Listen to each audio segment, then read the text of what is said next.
लेकिन पुरुष को भी ठीक ठाक से जीवन वो जिए। नारी को लगे कि सच में ये घर वाला है, ऊट पटांग काम ना करे। पति परमेश्वर होता है, पति के अंदर परमेश्वर के गुण होने चाहिए। और तुम शराब पी करके आओ और पत्नी तुम्हें पूछे नहीं, तो फिर तुम कहो कि महाराज इतनी कथा सुनाते हैं पत्नी के लिए और वो तो कुछ पूछती ही नहीं है, तो कुछ अपने ऊपर भी तो होना चाहिए। पूरी दुनिया तुम्हारा सम्मान करेगी, उस गुण को लेकर के तो बैठिए। ये नहीं कि सब धर्म नारी के ही है और पुरुष के लिए कुछ भी ना हो,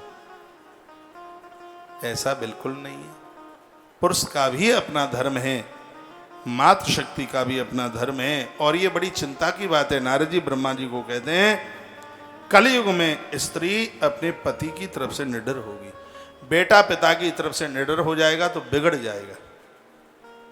बेटियां पिता के प्रति, भाइयों के प्रति निडर हो जाएंगी, बिगड़ जाएंगी बिल्कुल।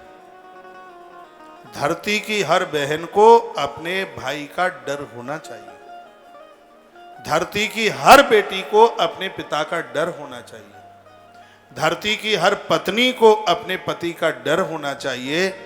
धरती के हर बेटे को अपने पिता का डर, और धरती के हर शिष्य को अपने गुरु और गुरु परंपरा का डर होना चाहिए, भय होना चाहिए। नारद जी की तो आंखें भर आईं। नारद जी कहने लगे कि कलकाल का बहुत बड़ा दोष होगा, कलकाल में सब निडर हो जाए, किसी को कोई भय ही नहीं होगा। पूर्व में सदाचार में बहुत कुछ वर्णन आया है कि नारी जो इस समय गलत रास्ते का चुनाव कर लेती है,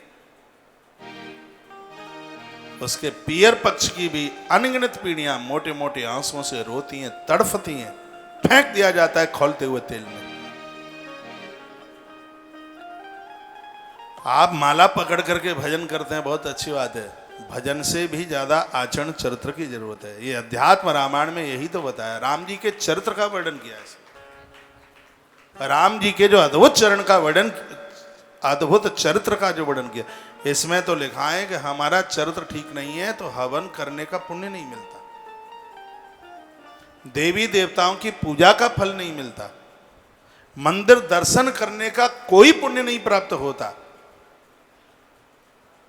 वर्णन है, व्रत किए हैं, इंद्रियों को संयमित नहीं किया तो व्रत का पुण्य तो मिलता नहीं है, अपराध और हो जाता है। मरने के बाद लोग चांडाल बन जाते हैं, ब्राह्मण है कोई गलती करने वाला तो ब्रह्म राक्षस बन जाता है।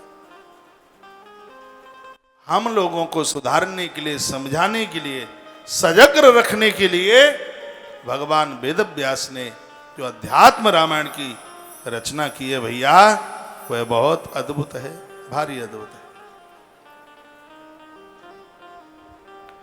कलकाल में स्त्रियां भ्रष्टाचारिणी और पति का अपमान करने वाली,